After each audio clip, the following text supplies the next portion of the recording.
Sexta-feira da 10ª semana do Tempo Comum. Eu sou o Padre Pedro Paulo e começamos agora mais um programa, a Bíblia, Mundo de Hoje. Essas sextas-feiras têm um objetivo específico, que é trasladar-nos para o próximo domingo, isto é, na sexta-feira da 10ª semana do Tempo Comum, nós meditaremos, faremos as primeiras meditações sobre o Evangelho da 11ª semana do Tempo Comum, a iniciar-se no sábado, nas vésperas, e depois cumprindo-se plenamente no 11º, na 11ª semana, que é o domingo. Por isso, viajemos sempre na companhia de São Marcos. Viajemos por quê? Porque em mais 23 semanas, que é o tempo comum que nos resta, nós vamos encontrar Cristo no desenho, na pena inspirada, na seleção de dados que o Evangelho, o segundo Evangelho do Cânon, o Evangelho de São Marcos, nos seus 16 capítulos, nos instrui. Agora estamos no capítulo 4 de São Marcos, versículos 26 a 34. São Marcos, capítulo 4, 26 a 34. Naquele tempo disse Jesus à multidão: o reino de Deus é como um homem que lançou a semente à terra. Dorme e levanta-se noite e dia, enquanto a semente germina e cresce, sem ele saber como. A terra produz por si, primeiro a planta, depois a espiga e, por fim, o trigo maduro na espiga. E quando o trigo permite, logo mete a foice, porque já chegou o tempo da colheita. Jesus dizia ainda: ao que havemos de comparar o reino de Deus?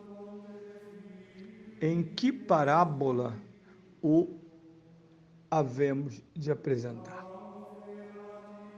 É como um grão de mostarda, que ao ser semeado na terra, é a menor de todas as sementes que há sobre a terra. Mas depois de semeado, começa a crescer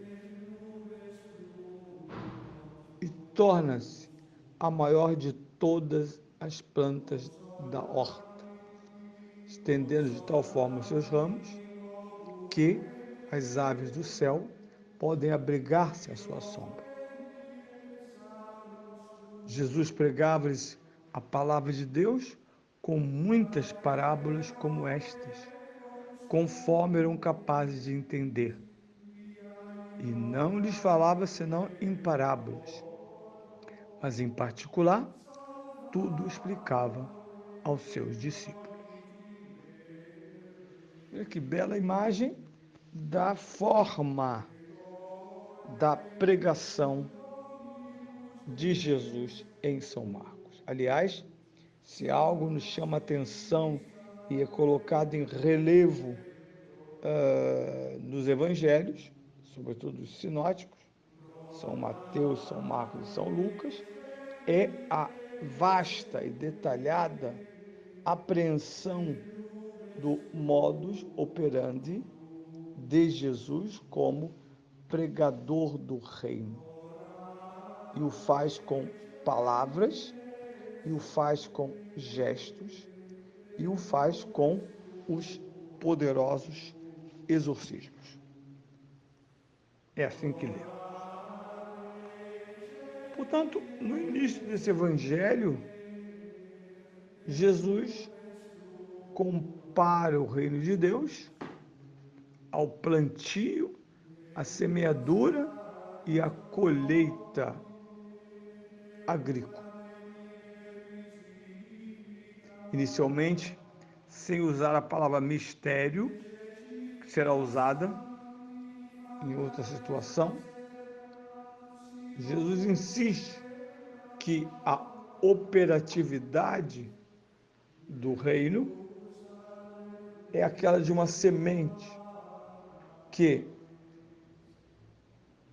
não sendo de total domínio do seu mecanismo ao homem, ela age, mesmo sem ele saber como.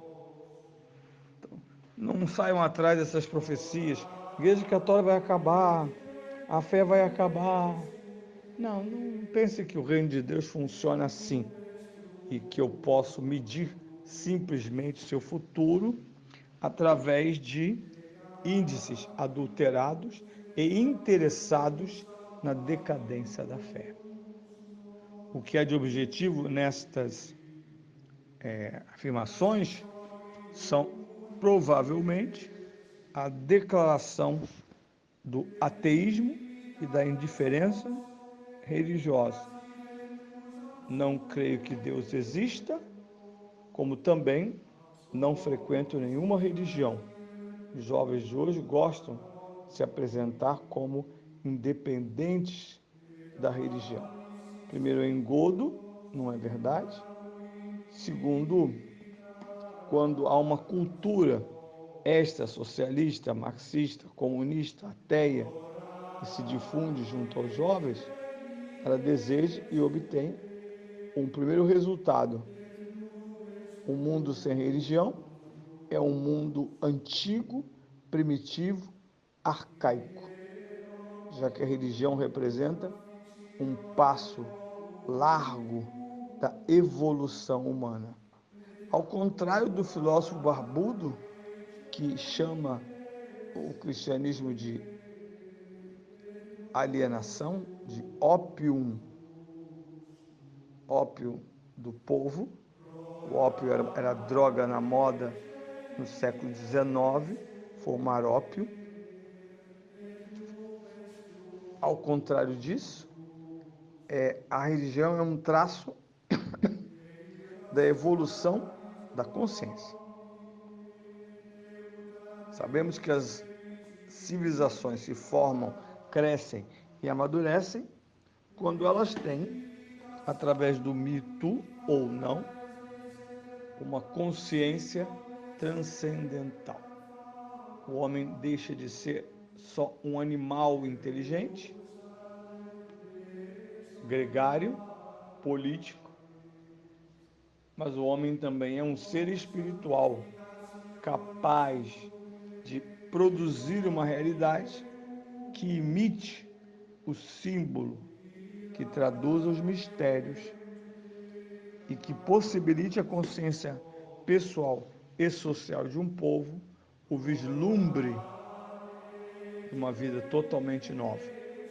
O próprio marxismo, sendo fundado por um judeu, Marx é judeu, não pode esconder esta ideia que eles traduzem como utopia, ao que nunca terá lugar. Eles traduzem assim na utopia do proletariado, do domínio do proletariado. Eles sonham com esse chamado mundo novo, ou um mundo sem fronteiras, mundo salvo pelos operários através da revolução proletária, com um fim idílico, mas como eles mesmos dizem, utópico. Jesus mergulha inicialmente dizendo, mas como falar da palavra de Deus, senão através de comparações. Parabolé significa comparar.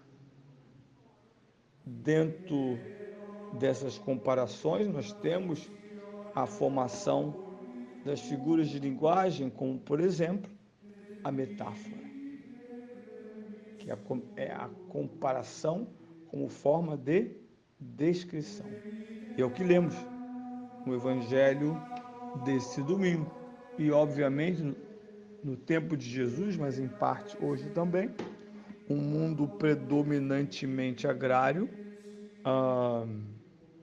Jesus, então, submerge na linguagem bucólica para explicitar a identidade de Deus, a identidade do Cristo, a identidade da igreja, a partir do gesto de um grão semeado, bem-sucedido e abundantemente colhido em seus frutos.